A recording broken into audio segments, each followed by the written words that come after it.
Nahot bu yorug' dunyoga baxtsiz bo'lgani kelgan bo'lsak, yaratgan atrofimizni ne'matlarga to'ldirib qo'ygan bo'lsa-yu, barchasiga ko'z yumsaga, dedi-yu turli videolardan yiroqlashish vaqti qachon keladi?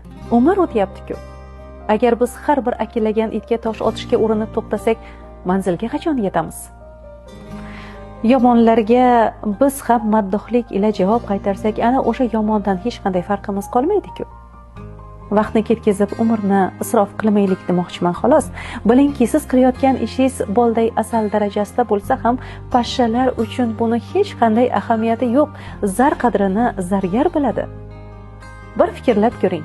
Hamma ham yoshi ulg'ayib, qarib, keyin dunyodan ko'z yummaydi. Bemahal o'limlar ham bor.